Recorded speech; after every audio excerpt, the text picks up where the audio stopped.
Okay, good evening, everyone. My name is Jessie Thompson, and on behalf of the Charlotte Friends of Jung Board of Directors, I want to welcome everyone to tonight's presentation. Good. This evening, we are pleased to be hosting Sean Kelly, PhD. From the table up to here. That was the first two. Is everything okay? I hear some. Okay. Before introducing him, I'd like to review a couple of housekeeping details so we can best support the program format for this evening. First, seeing each other's faces helps preserve a sense of community. So if you're willing, please stay on camera. Rest assured your images will not show up in the recording. And just a reminder, please make sure your microphone is on mute unless you're participating in the discussion. Also, you will receive an email link to the recording of this evening's presentation so that you can watch it again if desired. The format for this evening will include an engaging presentation, most likely in two segments, each followed by Q&A. We will have a 10-minute break about halfway through the program. Please enter any questions that you may have into the chat box at any time tonight. My fellow board member, Mark Adams, will facilitate the Q&A session. When that time comes, you will be able to locate him on your screen if you look for the square with the pearls around the edge, like you see at mine currently. He will ask you to read your question unless you have indicated in the chat box that you would like for him to read it instead. As a final note, in the recording, your face will not appear on the screen, but your voice will be heard if you ask your own question. And now to introduce our speaker, Sean Kelly. Sean is professor of philosophy, cosmology, and consciousness at the California Institute of Integral Studies. Before arriving at CIIS, Sean taught religious studies at several universities. He is the author of Coming Home, The Birth and Transformation of the Planetary Era, and also Individuation and the Absolute, Hegel, Jung, and the Path Toward Wholeness. Two books I have read myself and highly recommend. Sean is also the co-editor of several intriguing books. Along with his abiding interest in the work of Jung, Hegel, and Moran, Sean's current research areas include the evolution of consciousness, integral ecologies, and transpersonal and integral theory. Along with his more academic pursuits, Sean has trained intensively in several Chinese internal arts and is a longtime teacher of Tai Chi. Now, please join me in welcoming Sean Kelly. Thank you very much, Jessie, for that lovely introduction. And thank you also, Larry and Mark, for your support in getting me here. And thank you all for being here today. It's a rather ambitious offering I have for you today. Many slides with a lot of ideas. Don't worry if the ideas don't seem as clear or if there are elements you don't know. If that's the case, just enlist the intuition function and allow the images to go directly into the deep psyche. And by the end, and perhaps even a few days later, I think the main message of what I want to communicate will come through. But to begin, real beginning, I need to share my screen and get my PowerPoint up. So bear with me for a second here. Share screen. Hopefully this will work.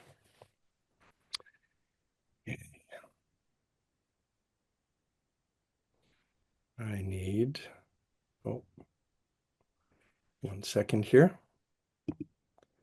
Yes, that should work.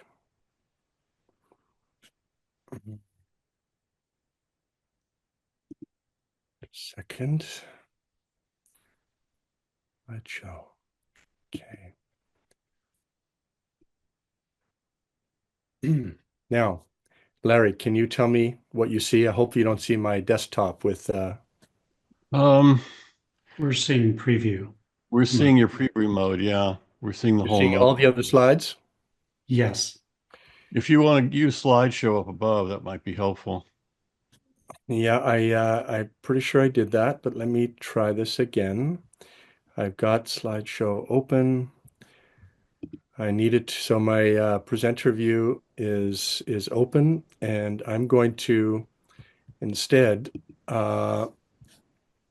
stop sharing and try once more. make I sure. just encountered this, Sean, in teaching a class recently, and there's a new Zoom has changed again, and there's a trick to getting the notes off. Let me Oh, see if I well, yeah, but okay, and but this should work. I mean, if I let me try sharing screen once more, and I'll see if this happens. See if this works. So I know my presenter mode is on, and I'm supposed to click not the presenter mode, but slideshow. Right. And There you go. That's it. all right, got it. excellent. Okay. Okay, here we are. So, you know, what I'm trying to do today, whoops, I don't want that. I've got, oh my God, I'm way at the end.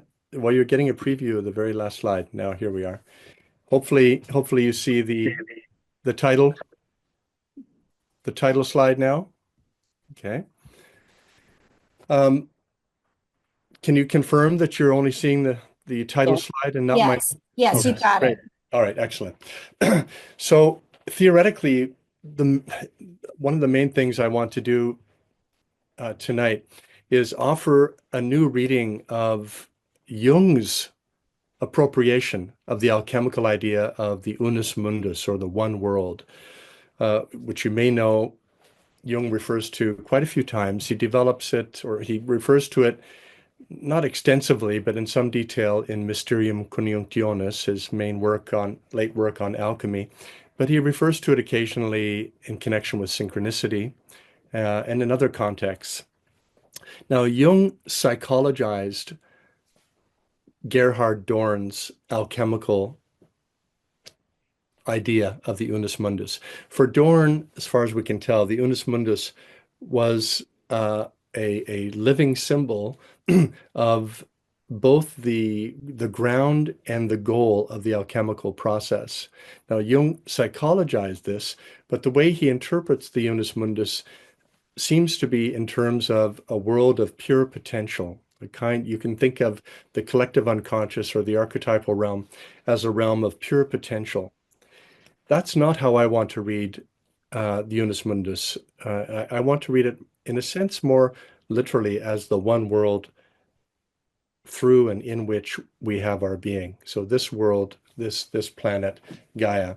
But I want to do so through thinking with Jung and by appealing to Jung's psycho-philosophy of history, or his theory of the evolution of consciousness, which we find articulated more in two main works: Ion, researches into the phenomenology of the self, on the one hand, and the late work, Answer to Job. So in both of these places, Jung offers a view of the evolution of consciousness, the broad outlines of particularly the history of the evolution of the Western mind. And I think if we I'm going to be keeping that in mind and using that Jung to revision the idea of the Unus Mundus. Okay, so that's the goal, to bring Jung's creative insights and appropriation of the alchemical ideal of the Unus Mundus up to and relevant to our current planetary moment. So that's the goal. So what is our planetary moment? Well, I want to share with you just 2 minutes of a late interview with Marie-Louise von Franz. Just 2 minutes here. Perhaps you've seen it before, but I've seen it dozens of times. It's worth seeing multiple times. Oh, and I didn't optimize for sound. Oh no. I wonder if this will come through or not. I think you'll have to go out and come back in order to Oh get my it. God. Really? Really? Sorry to say that, but yeah. Otherwise, Okay. it's just work. All right. I'll do it right away. Take just a second. Now that I know what I'm doing. Whoops. I think I know what I'm doing. Maybe not. Just a second here. Okay. Share.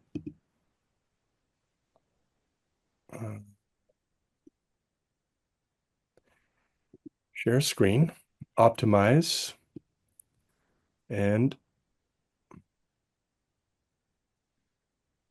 Okay, this is the slideshow. Here it is. Okay. Got it. That should be it. You see a dark screen? Yes. Okay. Just the first 2 minutes.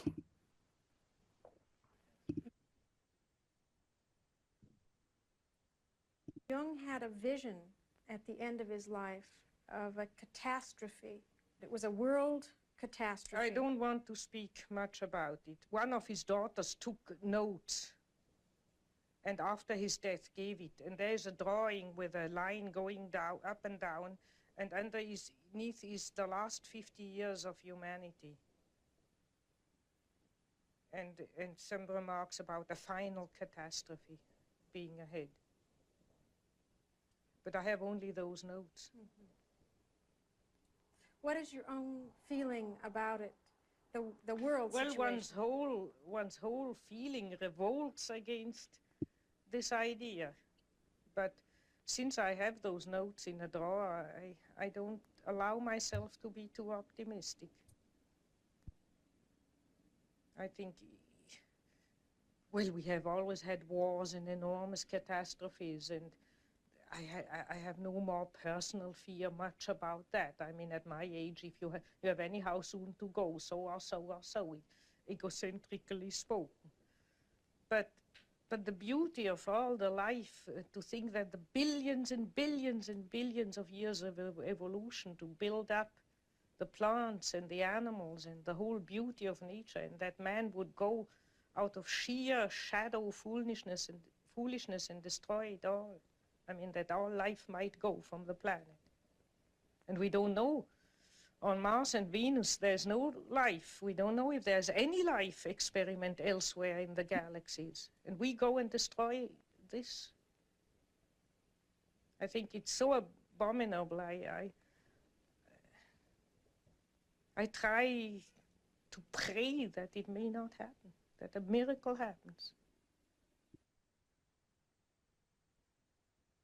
Okay. Could you hear that all right? Yes. Okay. Yeah. If you've never seen this before, I imagine you're moved. I'm moved every time I hear it. So this is, Jung's deathbed vision of the last 50 years of humanity, apparently. And that would have brought us to around 2012. And obviously we're still here. Okay. But I think we can safely say that by 2012, at least, and certainly in our own time, the world, not only that Jung, but that human beings, Homo sapiens, has always known, is no longer. It is a different world than humans have ever known. And the human being, as part of that world, is also in the process of a radical transformation. So, perhaps this is what Jung saw. Certainly the potential for apocalypse is still there. Now, I ended this clip. It goes on for a few more minutes, but Marie-Louise von Franz says, she's praying for a miracle.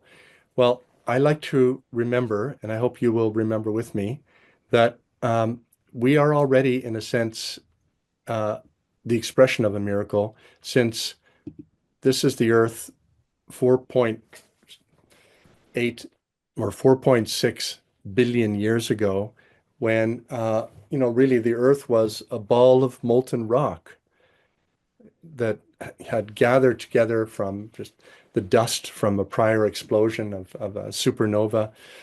But literally, if you think that from this ball of molten rock, no sooner than it had cooled, life emerges. And, not too long after, in geological, cosmological times, the ball of molten rock metamorphoses into this living planet. Now, if that's not a miracle, I don't know what is. So we are already, the Earth itself is miraculous. We are expressions of that miracle. And in alchemical terms, this is such, to me, a numinous and telling example of the otherwise cryptic alchemical saying about the stone that is not a stone, lithos au lithos, the stone that is not a stone. Well, clearly, Earth, which was a ball of molten rock. It's not an ordinary stone because it immediately came to life. So it's a living planet. We'll be returning to this idea throughout. But back to our present, you may have seen this before. This is the planetary boundaries. It's a way of measuring the various systems within which we are embedded, of which we are a part. And almost all of them, even the ones that here it says ocean acidification, you can see on the bottom right that it's still in the green, but that's not really true. Ocean acidification, I would say all of these are out of the green, and many of them, particularly novel entities, biosphere integrity, CO2 in the atmosphere, are way past the safe boundaries. So if we think of the Earth as a mandala and its boundaries expressed as a mandala, as it is here, Earth is in the process of, or in danger, that mandala is in danger of shattering. And if we take just a couple of indicators, this is a reading of CO2 concentration, which is correlated to temperature. Concentrations of CO2 in the atmosphere over the last 800,000 years. Okay, so our own species only goes back 300,000 years. And you can see that there are natural variations, somewhat like an EKG reading of the heart, or even respiration, or alternation of body temperature with the circadian rhythm that we all experience, slight variations. But we see in our own time, once we get to, as we'll see in a little bit, the 20th century, and particularly the middle of the 20th century, the CO2 concentrations spike up, and we have this hockey stick graph, which is a kind of cliff edge that we find ourselves poised on for the first time, not only in human history, but actually for the first time in the history of most mammals on the planet, going back many millions of years. The same is true for species loss. Okay, or species are always flickering out, but usually, the average lifespan of a species is 1 or 2 million years, at least. I mean, some have been around for dozens of millions of years, but this is the rate of species loss only going back 160,000 years. Actually, you could extend this line to the left all the way back to 66 million years ago, which was the time of the last mass extinction of species, the time of the dinosaurs, when Earth was struck by a giant meteor in the Yucatan Peninsula and wiped out about 85% of all complex life on the planet. So that was an awfully long time ago. We are alive now. We're the first humans ever, and one of the first mammals ever to be alive during a mass extinction of species. Okay, so this is our moment. And I like to, and others I think are doing this now, describe our collective planetary moment as something like a near-death experience, literally. It's not that we have died and we're having the near-death experience, but the Earth community as a whole is being dragged to the precipice of near death, certainly compared to the life that we've always known. In Jungian terms, what's being activated, we could think of, is the rebirth archetype, or the death rebirth archetype. Now, you've probably heard this quote from Jung. It's so prescient, so prophetic. I think this is from Modern Man in Search of a Soul, but I could be wrong. But Jung spoke, and I quote, of a mood of universal destruction and renewal has set its mark on our age. This mood makes itself felt everywhere, politically, socially, and philosophically. We are living in what the Greeks called the kairos, the right moment for a metamorphosis of the gods, of the fundamental principle and symbols. The peculiarity of our time, which is certainly not of our conscious choosing, is the expression of the unconscious human within who is changing. Coming generations will have to take account of this momentous transformation if humanity is not to destroy itself through the might of its own technology and science. And so this is written in the late 50s. quite prescient. Another way of thinking of our moment then, this kairos moment, is in terms not only of a near-death experience, but a related phenomenon, and that is a rite of passage.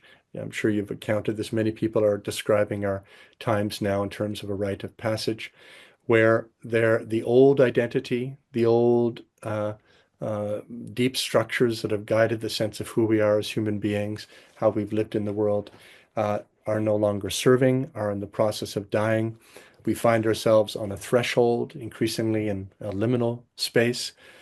And the expectation, or the hope at least, from an archetypal perspective, is that there is a new self wanting to be born. There is some kind of lure that is guiding the process. There's something wanting to happen, in other words, beyond mere destruction. Okay? Now, I like to think of this process we see on the top here, separation, initiation, return. I like to think of it in terms of an even deeper archetypal or logical archetypal structure as a movement from identity through differentiation, that's the separation, towards a new identity. And I'll return to this theme in a moment. Now, I want to switch now to alchemy as one of the main metaphors, that symbol systems that Jung used to try to understand the deep archetypal nature of transformation, psychic transformation, the evolution of, not so much the evolution of consciousness, but the transformation of consciousness. I'm going to be bringing his alchemical views of the transformation of consciousness to bear on his ideas of the evolution of consciousness.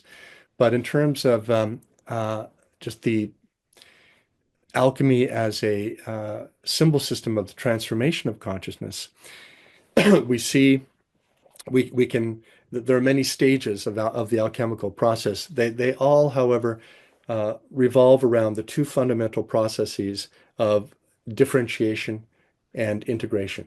And that's expressed usually with the idea of separatio and coagulatio. So separation, integration. Okay. Now, in alchemy, we might have 7 stages, sometimes even as many as 14 stages, or there could be 4 stages. Here we have the 4 stages of the nigredo, the blackening, the albedo, the whitening, the citrinitas, or the yellowing, and then the last stage of the rubedo. But it seems that at least as many of the figures that Jung studied focused on 3 stages. They simplified it. 3 stages. Here we have the blackening again, the whitening, the reddening. Okay, but I want to instead focus on Dorn's 3 stages. This is the only figure that I was able to find. I didn't have time to make one on my own. So Dorn's 3 conjunctions. So there's 3 unions, but remember that these unions are not just unions, they're also differentiations and unions. So 3 pulses we can think of. Dorn had this vision of the alchemical process, the great work, as proceeding through 3 main pulses of differentiation, integration. And but they're called 3 unions. The first union is the unio mentalis, second is the unio corporalis, and the third, which is the goal, is the unus mundus. And it's this goal that we're going to be working our way towards to try to get a deeper archetypal insight into our collective planetary moment. So what is this? All right, let me quote here from Mysterium Conjunctionis. Now, what I want to do, though, is suggest that we transfer Jung's reading of Dorn from individual psychology, so individual psychic transformation, to the evolution of consciousness. This is my original creative move, as it were. Okay. Okay. Here's the unio mentalis. This is from Mysterium Conjunctionis from Jung. The aim of this separation, so it's called unio mentalis, but you see it's also a separation. The aim of this separation, writes Jung, was to free the mind from the influence of the bodily appetites and the heart's affections, close quotes, and to establish a spiritual position which is superordinate to the turbulent sphere of the body. This leads at first to a dissociation of the personality and a violation of the merely natural man. This preliminary step, says Jung, in itself a clear blend of Stoic, or we could say Greek philosophy, and Christian psychology, is indispensable for the differentiation of consciousness. So this is the key of what's going on, and why this first, the unio mentalis, is required for individuation or the evolution of consciousness. You need a differentiation of consciousness from the realm of the instincts. And I would add, and this is, you can get this from Jung as well, this is particularly true of the male psyche, of male psychology, and particularly as it was 2,000 years ago, but even now, where the instinctual psyche is dominated by the power drive, aggression, and so on, which unfortunately we still see with all of the wars going on today. Okay, so this is the unio mentalis. Now, the time that this, in terms of the evolution of consciousness, where we see this unio mentalis, this initial differentiation at the level of the collective consciousness happening, is during what's called the first axial age. It's a remarkable period centering around the 6th century BCE, where, within, roughly 100 years, we see the simultaneous emergence of these great teachers whose teachings will form the basis of all of the world's, of the main world religions and philosophical traditions. So we have the Buddha, the pre-Socratic philosophers, and obviously Plato, Socrates and Plato, and Aristotle. We have Mahavira, we have the Jewish prophets, who else? Lao Tzu in China. It's staggering. And none of these people knew that the others existed, or at least they didn't know that while they were teaching. Perhaps a couple of them may have learned during their life what was going on elsewhere. But it was a truly synchronistic, spontaneous emergence across the old world of these great teachers. And what they all had in common, despite their differences, was an experience and an intuition of the possibility of consciousness aligning itself with a universal transcendent principle, whether it be called the Tao or the Torah or Ma'at or Brahman or Dharma, right? All of these different words in different languages, different cultural spheres, but which allowed these individuals and those who followed them and practiced the ways, the methods that they taught, to align their individual consciousness in a way that could achieve a kind of critical reflection, not only on their own behavior, but on the behavior, let's say, of the kings, of the rulers, of society at large. So it allowed for an initial differentiation of consciousness out of the collective, a truly momentous moment. Synchronistically, those of you who have heard Rick Tarnas or know his work might recall or will recall that this first axial age coincided with the only triple conjunction of the outer planets of Uranus, Neptune, and Pluto in the historical record, the only one. There won't be another one for, I think, 1,400 years. I'm not sure. I'll have to check. So the first axial age. So here's a big picture of the evolution of consciousness that drawn from my book Coming Home, where you see the 3 stages that I talked about: initial identity, differentiation, new identity. And we can look at this fractally, in the sense that, we can imagine the origins of human origins as the initial identity, or we can think of the historical period starting around 5,000 years ago, or we can think of the first axial age, as we were just considering, beginning around the 6th century BCE. And that's the one that I want to focus on for the rest of our time together. So this beginning, which is the unio mentalis at a collective level during the first axial age, what is represented here is from that initial identity, we have a differentiation of consciousness, which will manifest itself as the birth of modernity, the modern period, taking us in an accelerated tempo to our own moment, hurtling towards or being lured towards some kind of goal. And what is that goal? Well, hopefully that'll become more evident as we proceed. But for now, I want to turn to Answer to Job for a second.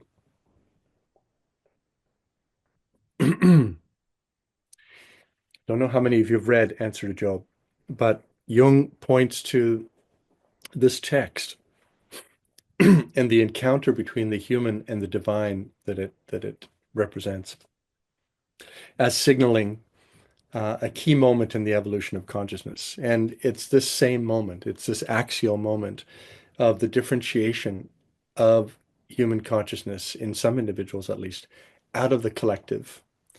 And here that takes place through a dialogical encounter between Job and Yahweh, between the ego and the archetypal ground out of which it's emerged. Okay?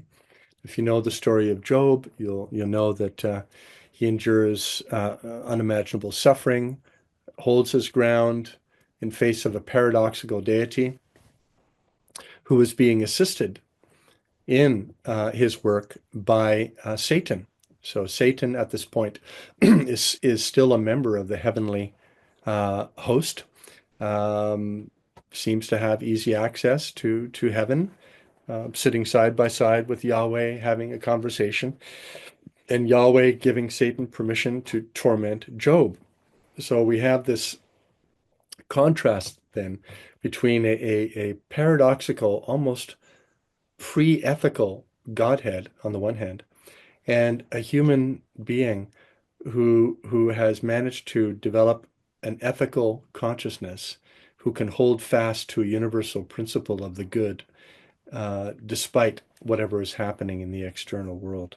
Okay?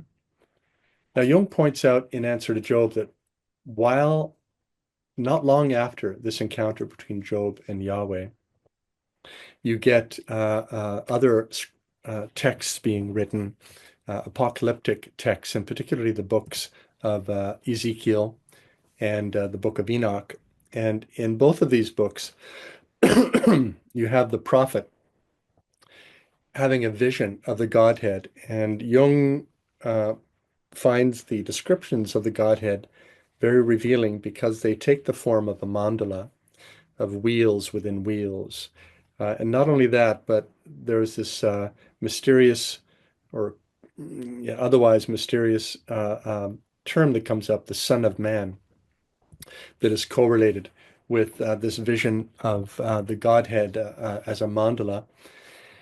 Jung takes this to mean that the process of the differentiation of consciousness, and here we could speak of the unio mentalis, this first differentiation of consciousness, is being guided by the self, that it's happening in the interests of a wholeness, of a greater wholeness, which may not be fully actualized, in fact, is not fully actualized at the time, but is the goal, is the reason why it's all happening.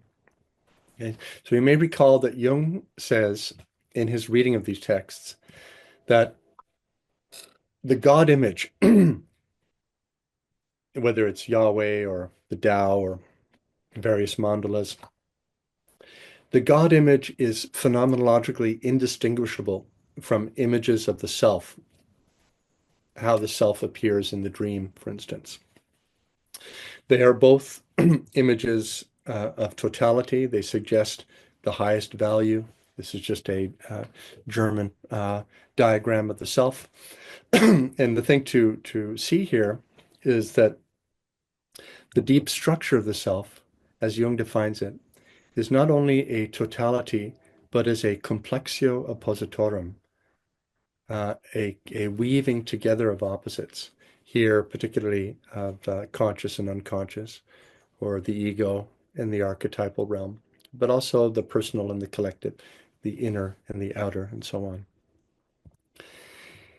For the West, not long after Ezekiel and Enoch's visions, of course, we have the emergence of Christianity, which will become, not only according to Jung, but many scholars agree, the guiding symbol, the sacred canopy of the evolution of the Western mind for the next at least 1,500 years and arguably longer. So here we see Christ in mandalic form, surrounded by the tetramorph, symbols of the four evangelists, but the symbolism is taken over from the depictions, earlier depictions of Horus, the four sons of Horus, and astrological quadrature, so on. So on the one hand, Christ is going to take up the role of the guiding symbol of the self, guiding this process of the individuation or the evolution of consciousness in the West at a collective level. At the same time, Jung points out, and here again we're reminded of the Unio Mentalis, with Christianity, we get for the first time, well, not for the first time actually, we have it in Manichaeism and in Zoroastrianism, but at least relative to what was going on in the book of Job, we have a clear, absolute differentiation between good and evil. So here we have Christ in heaven, the devil in hell, and this, of course, will carry through the medieval worldview in which we see in Dante's depiction of the cosmos, for instance, where the devil in hell lives at the very center of the earth. But don't start coughing. All right. I'm going to skip the Trinity. Well, the other main God image that is, of course, articulated at this time is God as Trinity. I'm not going to spend a lot of time on this, but just to point out that although Jung most always favors the quaternity and the mandala as quaternity, as the God image, as we see in his very long essay on the dogma of the Trinity, he recognizes that the Trinity is also a symbol of the self. And in fact, the Trinity is where we need to go to get an insight into the self as a developmental process rather than a kind of static symbol of wholeness, which we get with the mandala and the quaternity. This is something that Edinger points out in his book, Ego and Archetype as well. So there's a complementarity, in other words, between quaternity and Trinity as symbols of the self, and it's to the Trinity that we need to turn if we're interested in the evolution of consciousness, which we see dramatically. Well, we see it, to begin with, even in the letters of Paul, but it becomes particularly evident in the very early, well, the 12th, 13th century, with the work of the mystic and theologian Joachim of Fiore, who was the first to propose that time itself is organized according to the Trinity in three ages. The age of the Father, the age of the Son, the age of the Spirit. And Joachim claimed that the age of the Father lasted from the creation of the world until the coming of Christ. The age of the Son began with the coming of Christ and lasted until his time, the High Middle Ages, which was the beginning of the age of the Spirit. Okay? And with the age of the Spirit, said Joachim, eventually the whole church hierarchy won't be necessary because we are accelerating toward the goal, which, as we know from the last book of the Bible, is characterized in terms of a new heaven and a new earth, the New Jerusalem. So this is the mythic structure that the medieval West is living within from the time of Christ. Now, what is this time of Christ? And here we turn from Answer to Job to Ion. It's the time of the great year, the Platonic year, or Ion. So the Ion is the Greek word for an age, and particularly this, either the whole Platonic year of roughly 25,000, 26,000 years, or one of the months of that year. And it comes, if you don't know, forgive me if you already know this, but I'll just, in case you don't, it comes from the phenomenon of the fact that the axis of the Earth around which Earth rotates, that axis actually wobbles very, very slowly over it, and it describes a little circle every almost 26,000 years. And as a result of that, on the first day of spring, right before sunrise, the constellations that are rising on the eastern horizon right above sunrise slowly shift. Okay.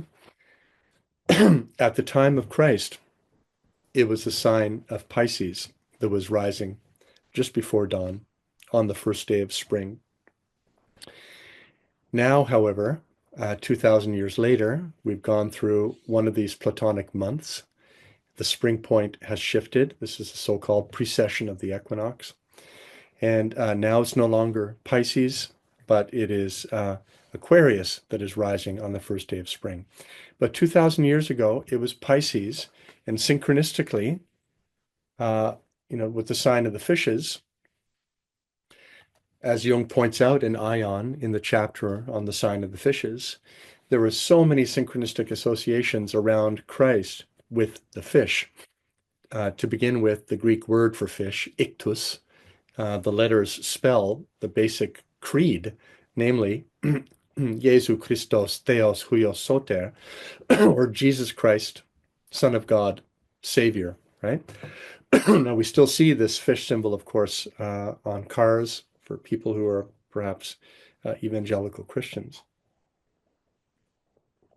You can also spell that using the Greek words, as you can see, to make a little mandala on the bottom.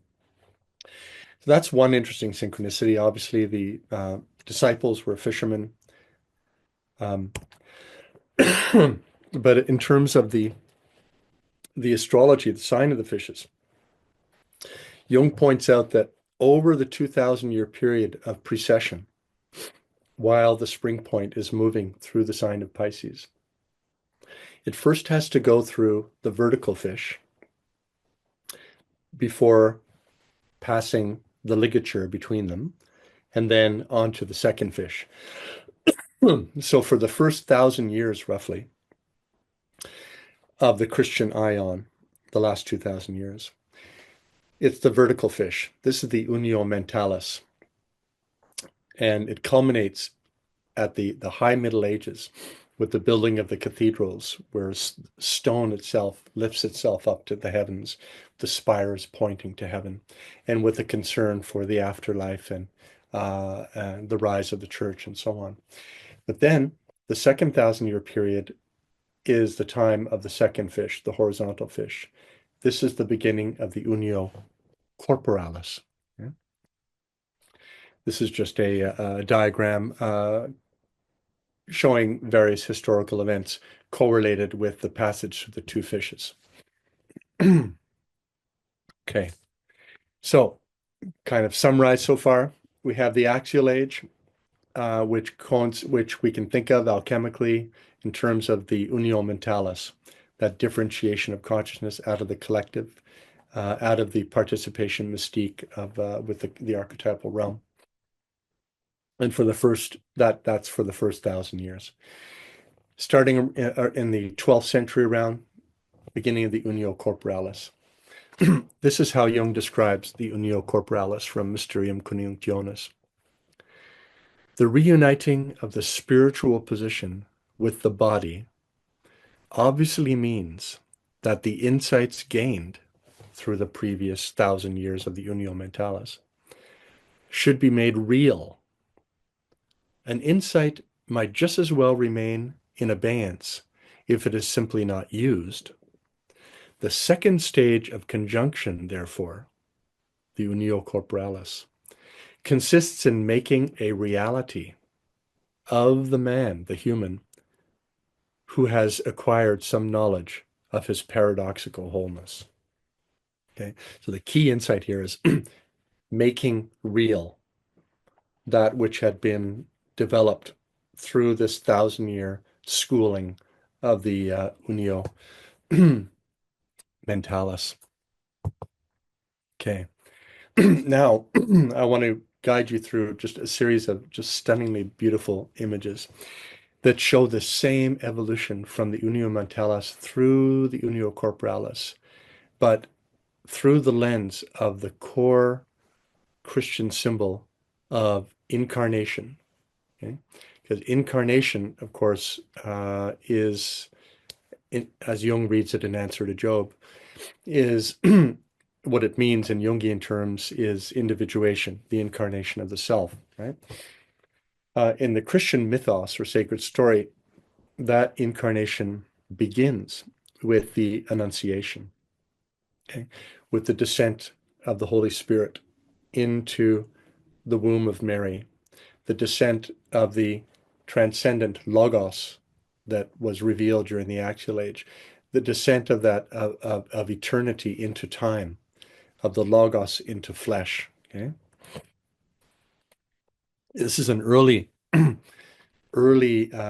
still medieval representation of that moment, and you can see here that there's no real space, there's no dimensionality.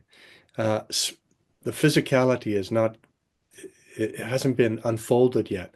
It's purely in the realm of symbol, this moment of incarnation. But then starting in the early Renaissance,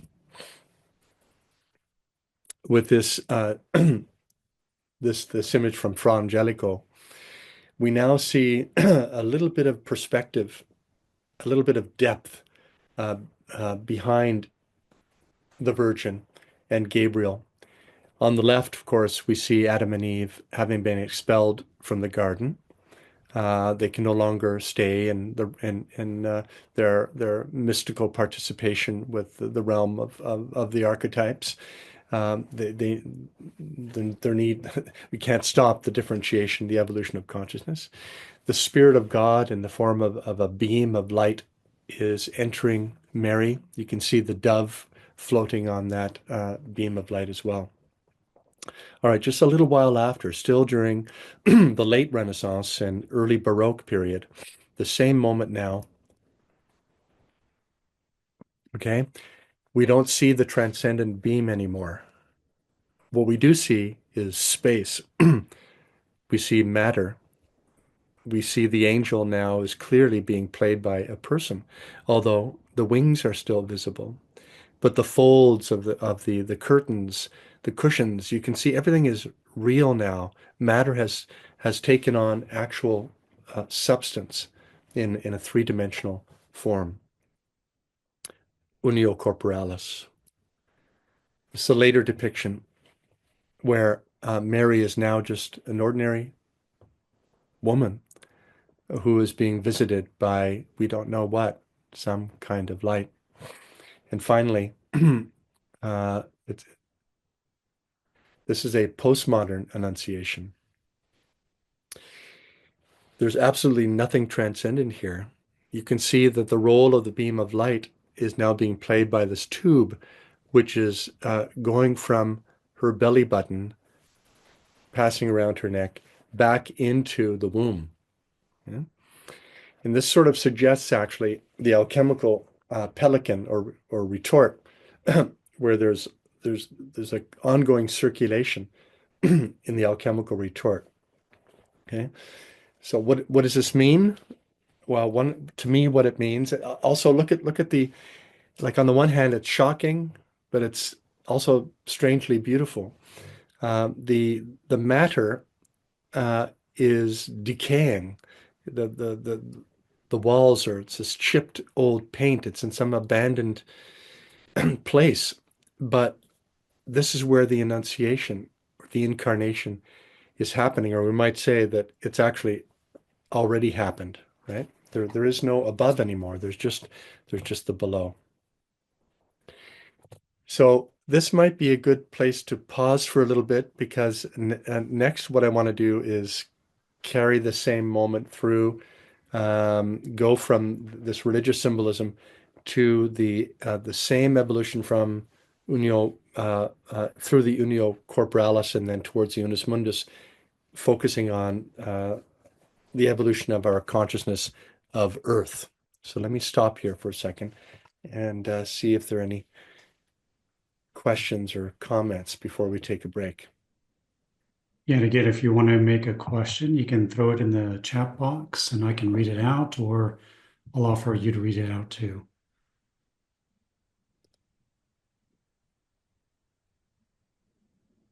First of all, I hope that's making sense. Not all the details, but the broad outlines. Okay. Good.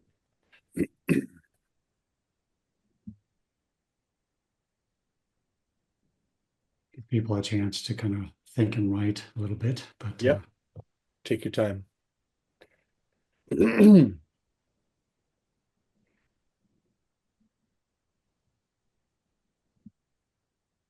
okay.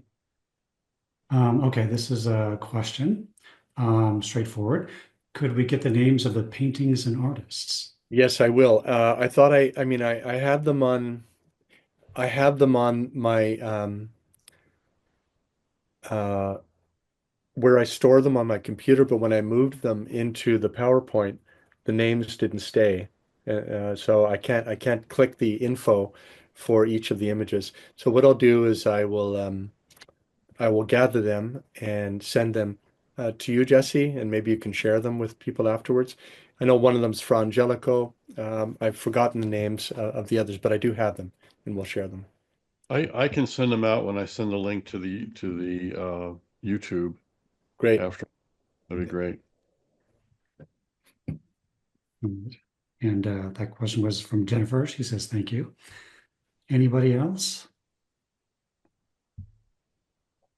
Because I think we'll be heading for a 10-minute break and then kind of regrouping. All right. One more question Could you- right now. Could you point the wings in the last painting? Oh, okay. I think I can. Just a second. Share.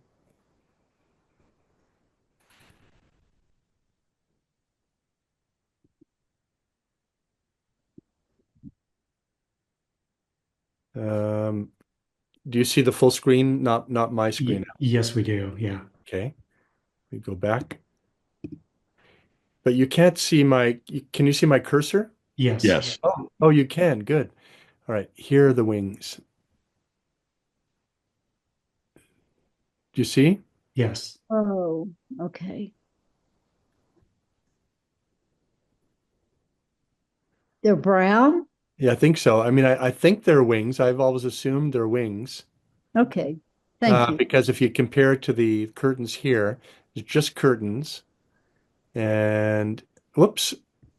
Okay. Looks like wings to me. What do you think? I think so. Yeah, I think so. I think so too. Yes. Great. And we do have another question. Yeah, I'll keep this here in case it's an image thing. Okay. This comes from Kathy. This postmodern image is intriguing, and while I see the decay, a sense of the below, the Mary figure is looking upward. Is there some hope there? Oh, interesting. Yeah, well, that's very interesting. Um, uh, yeah, could be. Could be kind of yeah, I like that. So there's still a connection. There's still a connection to the transcendental, if not the transcendent. And yeah, because all of the other ones, I mean, normally she's looking down, which is interesting, yeah. Down or aside. It's like, what? Me? Not me. So here it's interesting the words coming from the angel, but we don't see the impregnation here, the divine afflatus or spiritus. It's kind of the impregnation by the wind. So that's the Immaculate Conception right there. And of course, yeah, here there's no So the wings are just a prop here, you can tell. All right, stop sharing. Okay, great. So I don't see any other questions, so maybe we'll do our 10-minute break now and then regroup. All right. All right, so for everyone, that will be 10 after the hour. 10 after the hour. Great. See you then.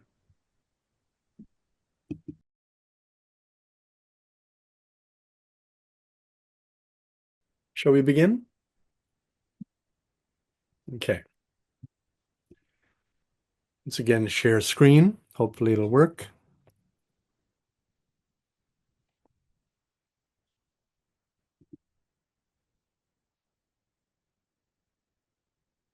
Yes, it's working.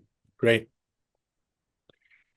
So this is a remarkable map, the so-called Ebstorf map, one of the earliest maps of the world, the known world that we have from the 13th century. And, one of the things you notice right away is that it's pretty much impossible to see where anything is. Now, the next thing to note is that the world is laid out flat in a circle, and the center of the circle here, so it's a mandala. The center of the circle is Jerusalem. So the center of the world is Jerusalem. This was true, obviously, for the medieval Christian mind, European mind, just as devout Muslims turn to Mecca to pray, sorry. So the medieval Christian imagination turned towards Jerusalem to orient itself. In fact, that's where the word to orient comes from, is to turn toward the east, to turn towards Jerusalem. The other thing to note here is that the world has a head. It's the head of Jesus. And hands and feet. In other words, the world is imagined here as the body of Christ. Or you could say that the meaning of the world is only apparent when one superimposes the living symbol of the God-man or the Christ onto the earth. So clearly, this is not a literal depiction of the world, but it's a wonderful evocation of the world as symbol, and particularly coming out of the Christian imaginary. Okay, so here's another one. This is from 1581, so it's we're already into the early modern period, but it's again not a literal representation. Here, it's the world that is conforming to God as Trinity. Just as there are three persons of the Trinity, so there are three main continents, Europe, Africa, and Asia. And once again, Jerusalem is the center of the world. So it's like the world in this case is a three-petaled flower with Jerusalem in the center. Now this changes radically, actually a little bit before this map was made. So this map is still participating in the spirit of the Middle Ages.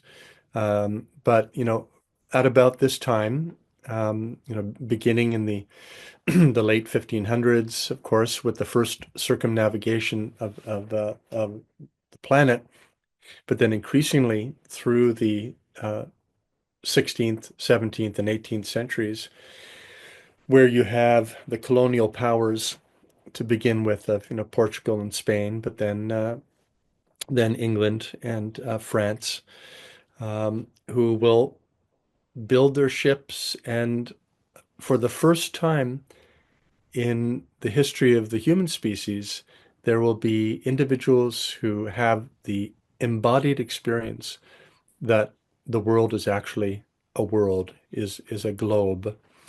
And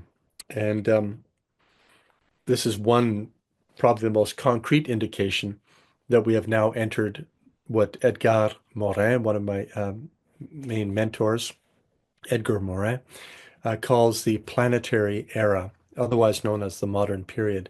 But I like the planetary era, beginning roughly around 1500.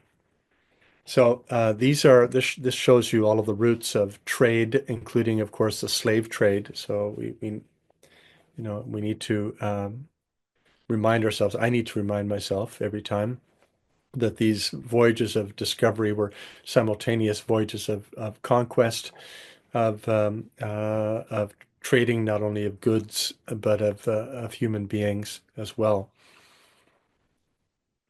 So there's a power drive, in other words. There's curiosity, to be sure. There's also a religious impulse. It's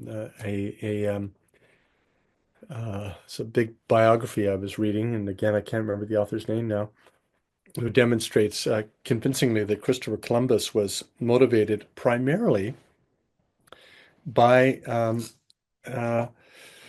his conviction that history was heading toward the second coming and the New Jerusalem, but that could only happen if passages to the east were opened up so that Jerusalem could be recaptured and so on. So there was a deep religious, even archetypal motivation, along with the purely all too human power drive of domination, lust, greed for power and gain that initiated the planetary era. And at the same time, within, a few decades of the first circumnavigation of the planet, Copernicus comes up with his heliocentric view of the cosmos, which simultaneously, not only puts the sun at the center, but turns the earth into the same kind of stuff as the whole cosmos. Now, this is very important because with the Copernican revolution, eventually you're going to get through Descartes' mathematical invention of algebra, development of algebra and coordinate grids, and his insight and conviction that the world can be mapped out in a quantitative way, which will be completely formalized in mathematics by Newton, who will develop through his calculus a universal mathematics that is good not only for plotting the movements of the stars, as the ancient Greeks and Babylonians might have done, but for mapping and predicting the behavior of matter here on Earth. Okay, this is a radical move. See, at the time of Plato, during the Axial Age, for instance, it was believed that there were two fundamental kinds of matter or stuff. There was the matter that existed below the sphere of the moon, of which Earth and all of us are made, and these are the four elements of earth, air, fire, and water. But above the moon was the stuff of which the planets and the stars are made. This is a fifth element, a quintessence, which is eternal, which is not subject to generation and decay. Well, with Newton, first of all with Copernicus, but then culminating with Newton, there is the possibility of a universal mathematics and a science which applies universally to all matter, whether it is matter of the heavens, matter of the earth, and that allows for, in pretty quick order, a radical transformation of the whole world, of worldview, and even of the human.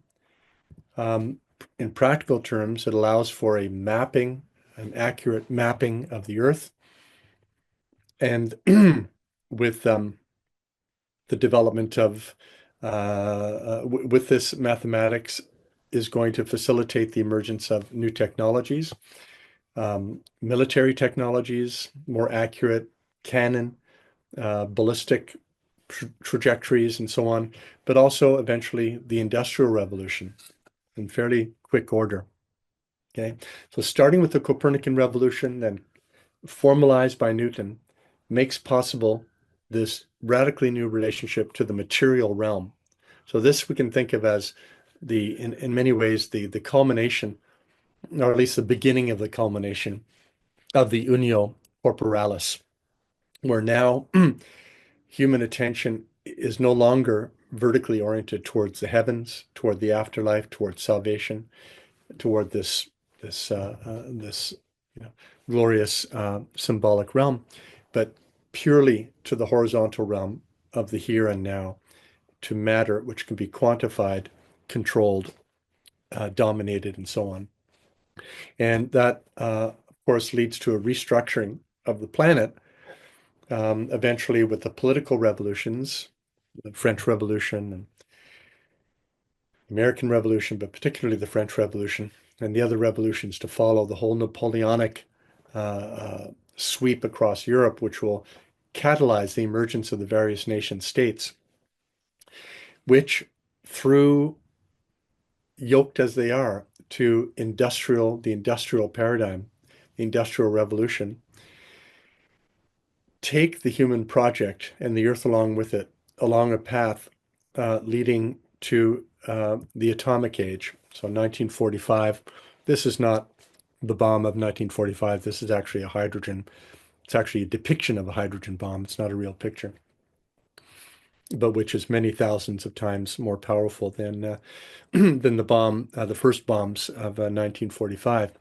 But in any case, 1945 signals this culminating point of the human relationship to matter, where through this universal mathematics, now metamorphosed into quantum theory, of course, particularly, and relativity, will allow for the manipulation of matter at the atomic and even subatomic level, so that we can create the conditions of stars here on Earth. So there's been a collapsing of the distinction now between even the heavens and the earth, so that humans have this divine power to momentarily create suns on Earth, but with all of the destructive potential. Now, this point, 1945, roughly, not exactly 1945, but I think the beginning of the atomic age is catalytic. But roughly around 1945, we start to see what many scholars now call the Great Acceleration. Okay. Things were already starting to move relatively fast at the beginning of the planetary era compared to how they had been throughout the Middle Ages and all of antiquity and the whole historical period.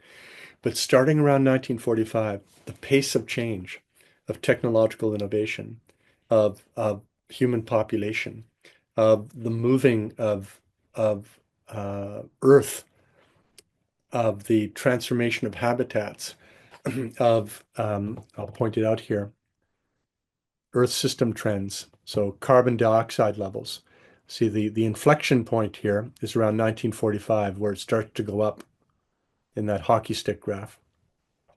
Similarly, nitrous oxide, methane, okay, ocean acidification. This one here with coastal nitrogen and so on. These are all Earth system trends, but human socioeconomic trends as well. Obviously, population, real GDP, energy use, water use, large dams, and so on. This is the Great Acceleration. Just to lighten things up a little bit here, because it can be pretty alarming. There's one graph they don't put here, and that's emails. That there's also an inflection point. Came a little later, but it's there too. All right, so we're on this. It's what now? It's almost it's 80 years after the beginning of the Great Acceleration, and I'm sure you can feel it. Not only are things accelerating, but the rate of acceleration is accelerating. We're seeing this obviously in a big way with AI right now, which I won't dwell on here. Okay, the other thing though that is happening at this time, at this inflection point of the Great Acceleration, is humans send the first satellites. Humans create a form of matter which is for the first time able to free itself from the gravitational pull of the Earth, at least for a while, to be in orbit. And at that time, also send back the first image of Earth. Whoops, here it is. It's a very grainy image. I like to think of it as not only an image of Earth, but as Earth's first selfie. And I say that because obviously humans are not other than Earth. We are Earth. The stuff that the satellites are made of are Earth, right? So humans and the satellites are not other than Earth. So what this is actually is Earth has, at this point in time, organized itself so that a part of itself could get some reflective distance and engage in an act of self-reflection and take a selfie. Initially, it's like looking at in one of these ancient bronze mirrors. It's not a very clear image, but it's a stunning achievement. This is 4.6 billion years in the making, right? From a ball of molten rock, that rock, which is not a rock, lithos o lithos, has got to the point where it is now, through this unio mentalis and unio corporalis, is able to start to wake up to itself. This is the individuation of Earth, not just a technological achievement. A couple of years later, this image is captured. And just a couple of years after that, the most iconic image taken from Apollo 8, December 1968, the famous Earthrise picture, right? So again, this is not a picture taken by a human of the Earth from outside of the Earth. It's Earth that has taken an image of herself by means of this miracle of self-organization and the evolution of its own consciousness that has allowed that to happen through us. Yeah? This is a more recent image of Earth taken from a Japanese satellite orbiting the moon. Yeah. So it's also at this time, right, around the time of the Earth, the first Earthrise photo, that we have the first Earth Day. So clearly something is happening here. And you know, what the way I like to think of it is that it's not just that humans are starting to cultivate a consciousness of Earth, but Earth is waking up to herself. So we can think of the evolution of Earth in terms of three main, again, it's a Trinitarian process, three main states. The initial state of the ball of molten rock is like a deep sleep. And then when it cools enough and life emerges fairly soon after, all the way to the birth of the human is the dreaming state. So deep sleep, dreaming. And then with the birth of the human, Earth starts to wake up. And that becomes evident, particularly starting during the Great Acceleration and with the moon missions and the first Earth Day. It's also at this time that James Lovelock proposes the Gaia hypothesis. Yeah? And you probably already know, but this is the idea that Earth is a self-organizing system, particularly in not only the biosphere, but the whole Earth, including the lithosphere, the hydrosphere, the atmosphere, the biosphere, is a self-organizing system whose homeostatic dynamic equilibrium is made possible by and for life. Okay, this is the basis of the Gaia hypothesis that was developed by James Lovelock and Lynn Margulis at about the same time, as the first Earth Day. And we have a statue of Gaia there in the background. This is an older relief statue of Gaia. So he chose Gaia, the Greek, one of the Greek words for Earth, Earth goddess. But of course, in the Christian West, it had been for the previous, particularly during the 1,000 years of the Middle Ages, and for Catholic piety up until the present, it's Mary who took on the role of Demeter, of Gaia, of Isis. But of course, she's not an earth goddess, she's Queen of Heaven. And I absolutely love this. Oh, I've got, and again, I can't remember this is the master of the legend of somebody or other. I'll send you this one too if I can, but it's a beautiful image. Okay. Now, in answer to Job, Jung points out that, or he claims that when the Church Council, or when the Pope proclaimed on November 1st, 1950, that the long-standing belief among Catholics throughout the centuries that Mary did not die, but that her body was taken up, was assumed into heaven. This became official dogma on November 1st, 1950, the dogma of Assumptio Mariae, the Assumption of Mary. Jung claimed that this was the most important event in the history of the religious history of the West since the Protestant Reformation at the beginning of the Planetary era. So that's quite a statement to make. And he loved it for many reasons. On the one hand, he loved it because if Mary is now in heaven, as we see here, the Trinity, we have the Father, the Son, the Holy Spirit, and Mary is now a quaternity. But more than that, it represents a literal apotheosis of the feminine principle, which in archetypal terms is symbolically associated, not literally identified with, but symbolically associated with mother, with matter, with the material realm, right? And particularly life, the material realm of life.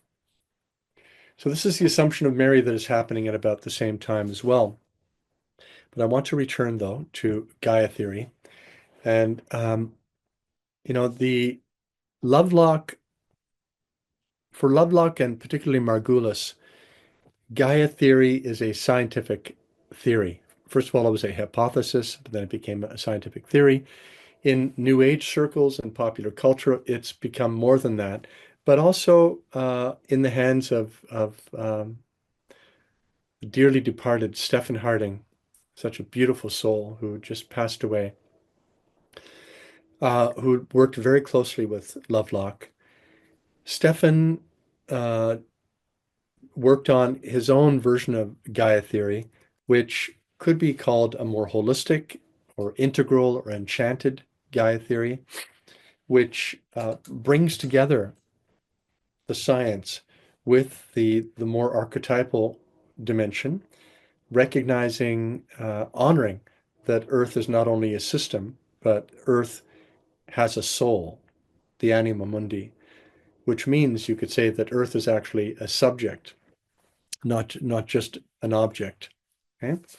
If you don't know, Stephen's last book is actually Gaia Alchemy, where he has an extended meditation on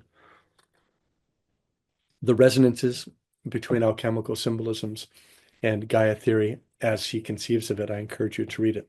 There's a lot of overlap in our views, although some differences as well. But the main form of Gaia theory has actually, Gaia theory actually became the foundation for what is now called Earth system science. And in Earth system science, there's no talk of the anima mundi, sadly. There's no talk of Gaia. Whenever I've met with Earth system scientists at conferences, they sort of cringe or look away when I say Gaia. But I continue to say Gaia nonetheless.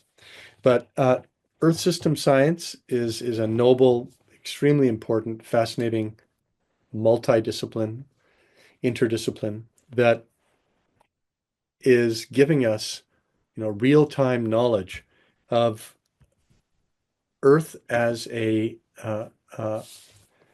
multiplicity of systems. And here you can think of, these are images of various subsystems of Earth.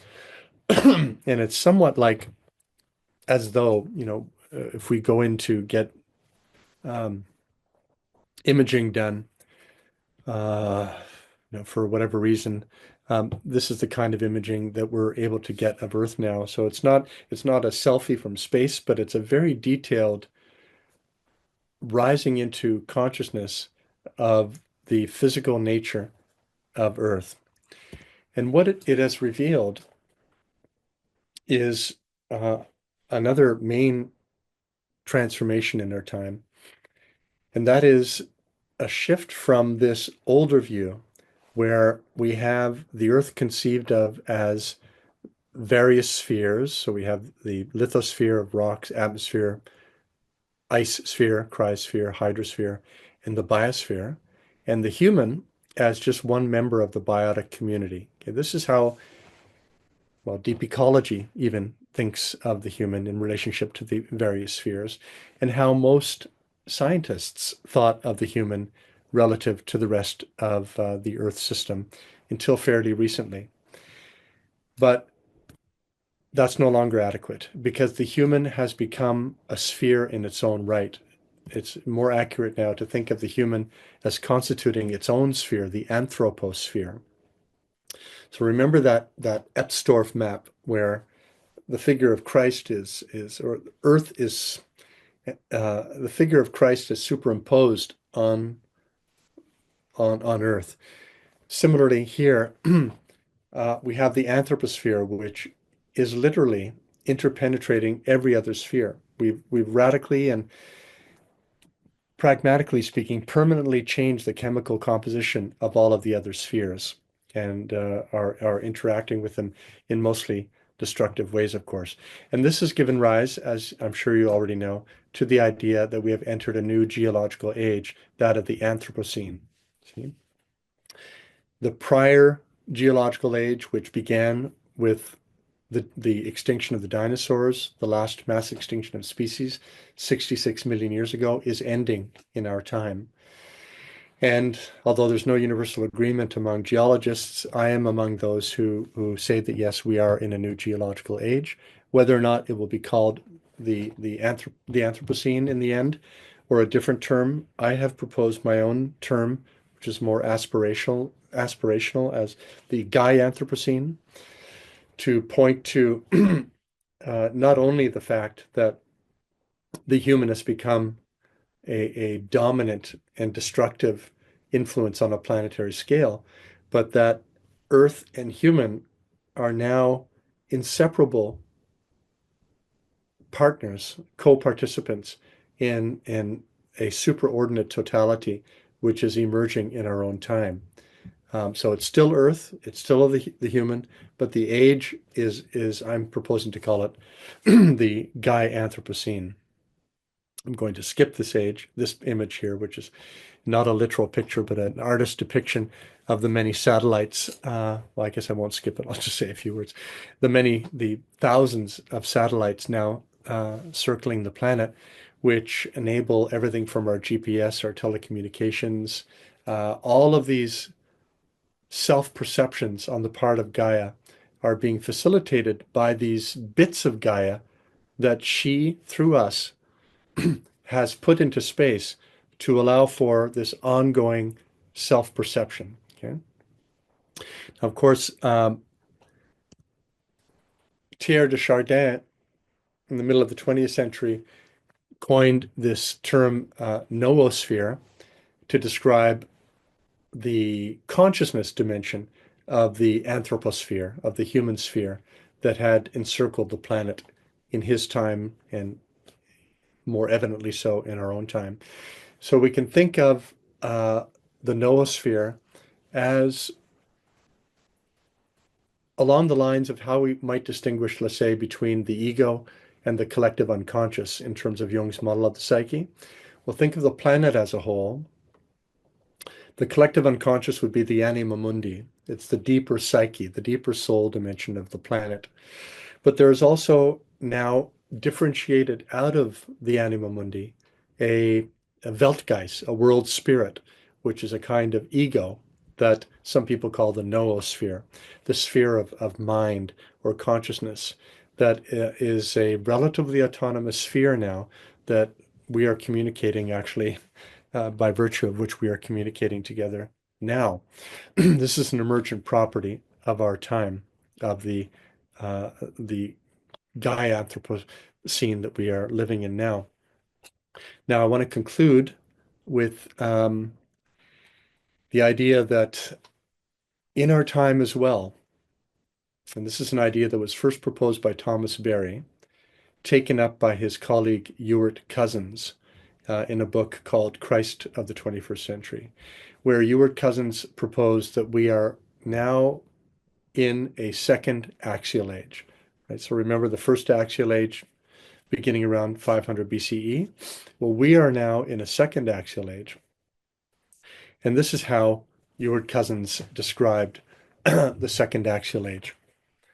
Having developed self-reflective, analytic, critical consciousness, think the unio mentalis, in the first axial period, we must now, while retaining these values, reappropriate and integrate into that consciousness the collective and cosmic dimensions of the pre-axial consciousness. We must recapture the unity of tribal consciousness by seeing humanity as a single tribe. And we must see this single tribe related organically to the total cosmos. This means that the consciousness of the 21st century will be global, I would say planetary, from two perspectives. One, from a horizontal perspective. Cultures and religions are meeting each other on the surface of the globe, entering into creative encounters that will produce a complexified collective consciousness. And two, from a vertical perspective. They must plunge their roots deep into the earth in order to provide a stable and secure base for future development. This new global, or I would say planetary consciousness must be organically ecological, supported by structures that will ensure justice and peace. In the second axial age, this twofold global consciousness is not only a creative possibility to enhance the 21st century, it is an absolute necessity if we are to survive. So what I suggest in actually the first chapter of my most recent book called Becoming Gaia, on the Threshold of Planetary Initiation, is that we can think of the second axial age as centered on Earth as the common temple. Okay, so the first axial age gave birth to the various world religions, each in their own culture sphere, each with their own language. And although they each had their own grasp of the universal, they were accompanied by kind of cultural linguistic mutual exclusivity, which led to competition, mutual incomprehension, and so on. In the second axial age, which is a truly real-time synchronistic shared experience, the universal has now become concrete, to speak in Hegelian terms of the concrete universal. Earth, Gaia, is our proximate universal, is our common temple. And just as in these great cathedrals, there are many side chapels, all of the world religions and spiritualities can occupy a side chapel. And it may be that one or the other of them has the true road to the true absolute. We don't know. People should be free, communities should be free to pursue and worship as they please in these side chapels, as long as we agree to meet in the common temple of Gaia. Right? So this is my proposal of how to conceive of the second axial age. Maybe I'll just give you a last taste of what the second axial age is about, if you don't know about it, and that is the Earth Charter. If you don't know about it, I would encourage you to check it out. A product of the UN, which really should be the basis of all national constitutions, including of this country, and even could serve as the basis of local constitutions and even corporations. I would hope that they would eventually do that. And the Earth Charter has these 4 pillars, right? at the core of which is respect and care for the community of life, ecological integrity, social and economic justice, democracy, nonviolence, and peace.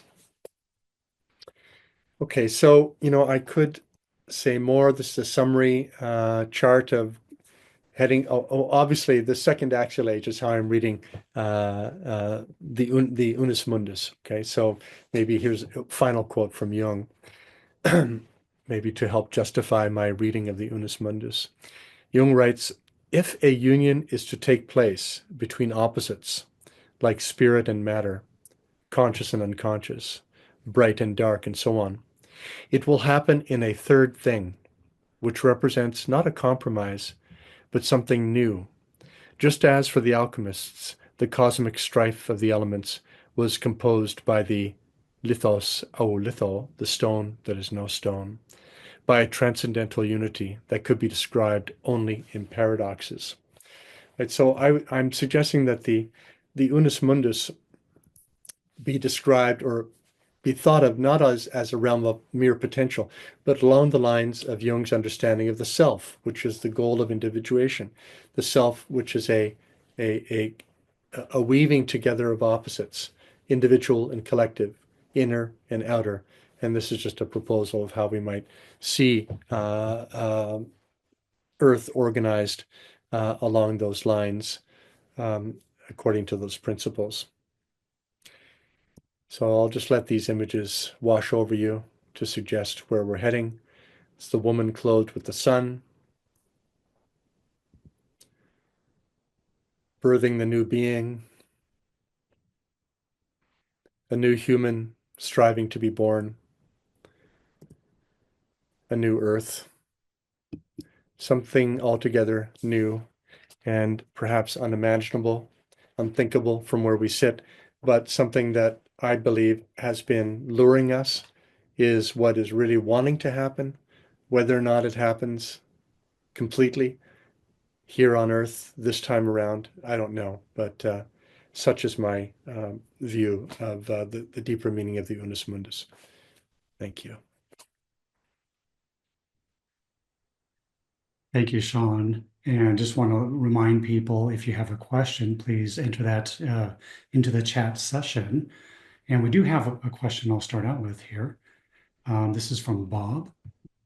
He says, the heliocentric theory already existed in the axial age. Aristarchus? Yeah. Aristarchus, yeah. How does that fit with the chronology you are presenting? Right.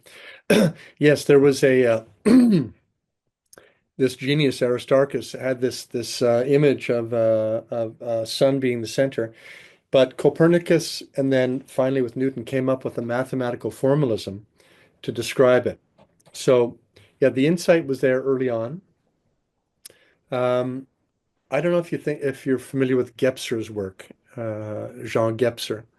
He was he presented at the Eranos conferences along with Jung, but Gebser talks about the shift from the mythic to the mental structure. And in many ways, that's the axial age and what I'm also relating to the unio mentalis. Well, that begins in Greece and India and China, and some of these individuals anticipated, or at least they intuited seeds of potential future development, but they weren't developed. So Aristarchus's basic model was not developed, and there was certainly no mathematical way of using it to solve the problem of the planets, right? So Copernicus was able to predict with equal accuracy as the older Ptolemaic model the movements of the planets, and that's not something that we know that the ancient Greeks could do. That only happened with Copernicus. So I don't know if that answers the question, but it's. Okay. And Bob, if you have a further part to that, you can unmute if you want to ask something there too for clarification.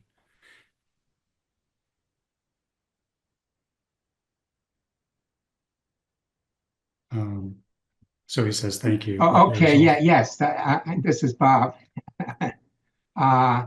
Yes. I mean, I agree with what you are saying, but I'm also thinking of Eratosthenes, who actually did calculations. I mean, there's math there of the actual circumference of the Earth. I mean, he didn't do it with the planets, but I think there's more than just an intuitive notion.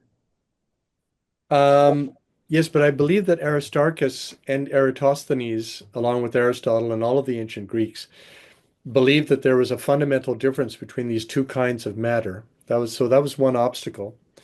Um, and again, Eratosthenes, he was able to calculate a rough estimate of the circumference of the Earth, but he was off on a big way in terms of the distance of the moon, for instance, and the distance of the sun.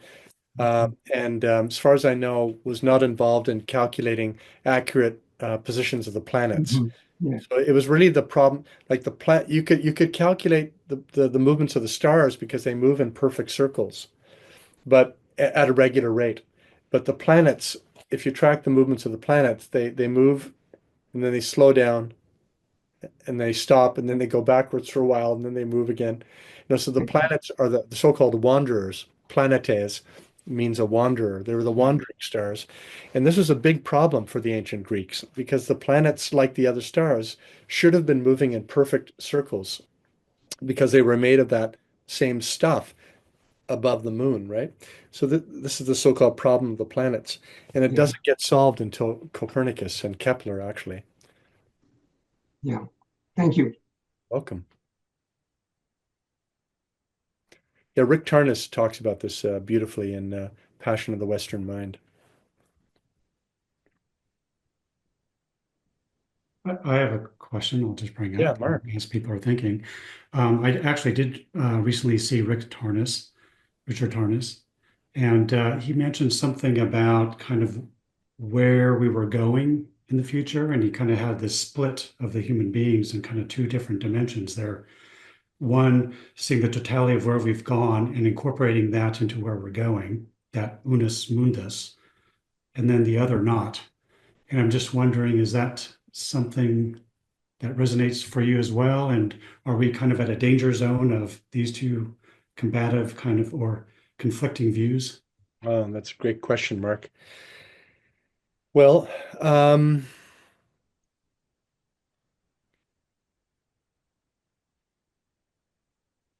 I oscillate back and forth. Half of me is with Jung on his deathbed and saying that there's a lot of destruction ahead, that there will be, pretty massive, eventually, massive human die-off and continuing loss of species and loss of habitat.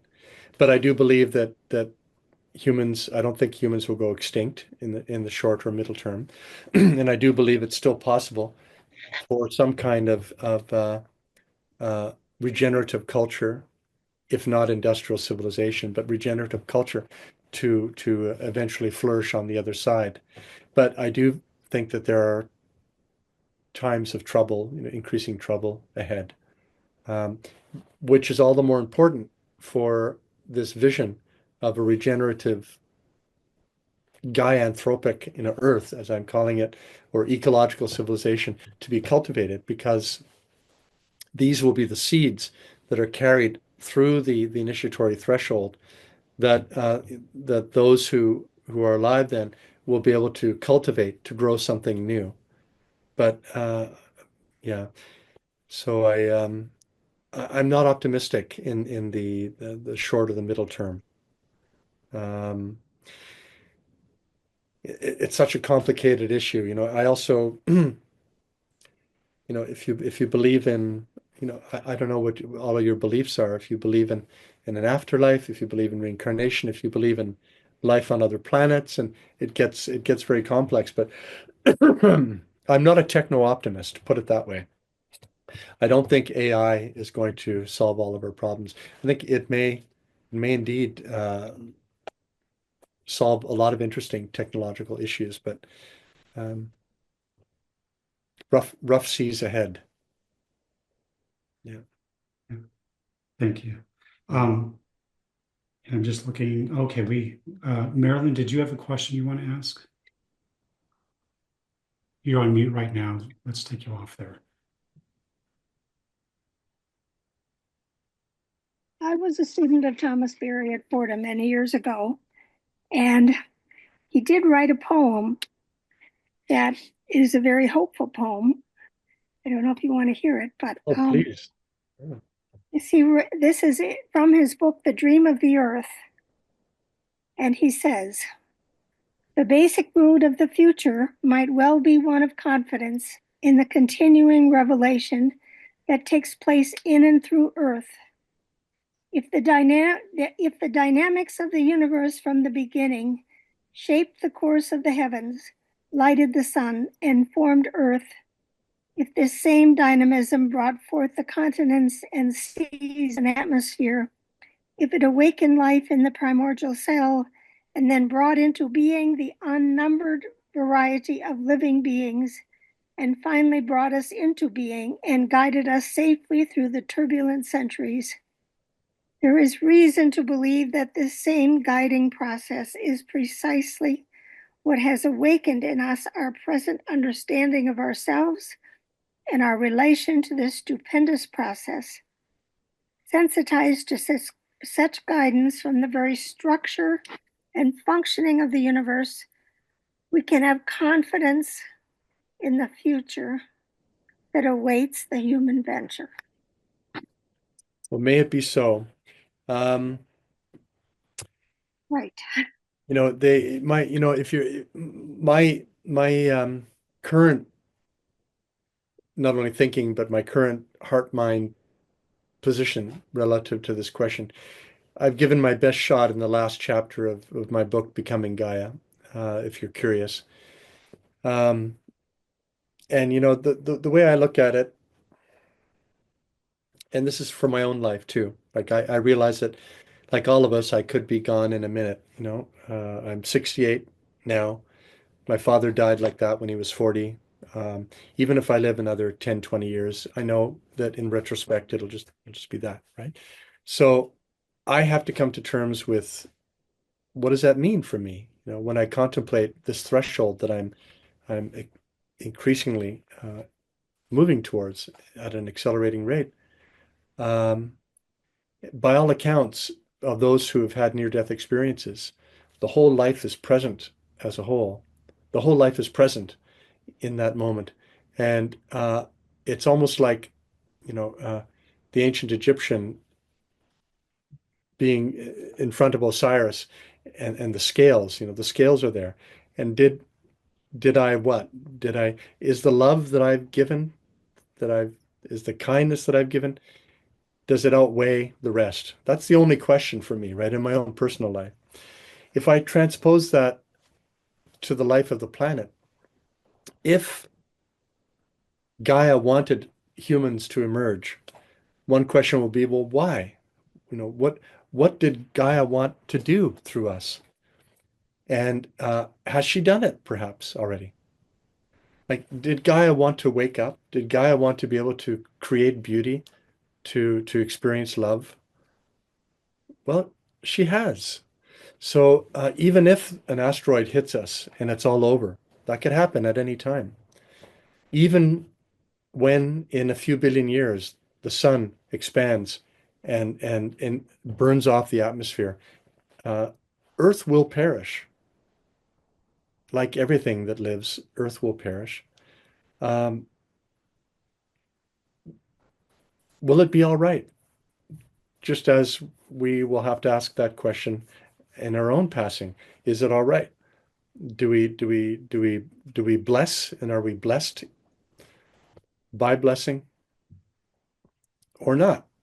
And I would like to think that yes, not only for my own life, but for the human project, despite all of the suffering, despite all of the continued suffering. That doesn't mean that I think we should stop trying to prevent suffering now, or stop working for a better world. On the contrary, because every moment that we have left as a species, just like every moment that I have left in my life, is infinitely precious and will be there in the end, at the end, presented to me as an eternal act right? So even if we only have a century left as a human species, just think of all of the good that can be done in a century. Think of all of the beauty that could be created, all of the suffering that could be alleviated. And that lives eternally for the species, for the planet, just as is the case for each of our individual lives. That's my own faith. This is my own intuition, my own faith. And it's what seems to be the case, according to the reports of those who have experienced crossing that threshold and come back. So this helps me live in what I call end times. I'm not saying it's the end of time or it's necessary to the end of the end of humanity or the end of the earth, but we are really in end times relative to all of the times that humans have lived in up until now, right? We're living in a mass extinction of species. We're at the end of a geological age. The doomsday clock is just a few seconds before midnight. It could go like that at any time, just like my own individual life. So, sometimes I'm overwhelmed by anxiety and grief and paralysis when I contemplate that. And then I have to find out, well, and yet how can I can only choose, I can choose. I'm either going to give up or I'm going to continue walking and appreciate and bless the beauty and the love and the goodness and the truth that I find moment by moment, day by day, week by week. And I think that's what we're being called to do as a species, right? Regardless of outcome, because we don't know the outcome. I mean, I have friends who believe that non-human intelligence, aliens, are already here and they're going to save us and everything's going to be all right. There are fundamentalist Christians who believe that the rapture is going to happen, right? And everything will be all right, for them at least. And there are others who believe that, okay, they're just going to be reborn on another planet. I don't know. It's radically uncertain. But I do know that this life is a miracle. This moment is a miracle.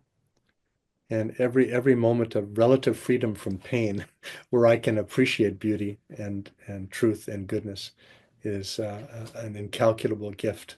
So that's what I try to hold on to, even as I follow the news and try to be active in whatever way I can to stop, resist the forces of evil that have gripped this country and continue to sweep across the planet. I have a response. Please. 19 years ago, I had 2 near-death experiences and went through a phenomenal, it's still going on. And I was married to a woman named Joyce, who's been gone 5.5 years now. We had this idea. Thank you. We had this idea, I'll give you a little more detail. She talked with angels, and she was the extreme introvert, and I'm the extreme extrovert. One of the things that we settled on was if we could get everyone on the planet to practice emotional intelligence, and one of the 4 cornerstones of emotional intelligence is empathy, which is one of the things that's really missing. So I am currently writing in the middle of a dissertation on emotional intelligence, and a fair amount of it is based on Jungian psychology.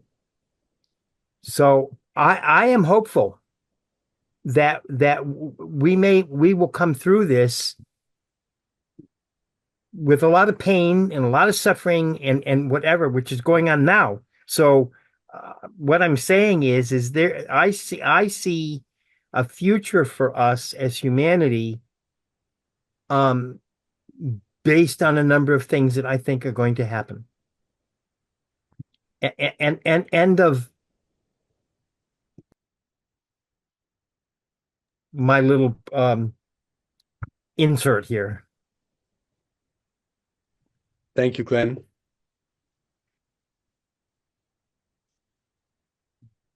Any other questions from anyone? I don't see anything in the chat. Oh yeah, we have one more from Marilyn. Did you have another question? I think you're muted again, Marilyn. A very short quote from Simone Weil, the mystic, and she just said in one sentence, "Our longing for what is yet to be is part of the birth of what is yet to become." Beautiful. So it gives us that what you said, it's a way of giving birth to what we want to happen. Thank you.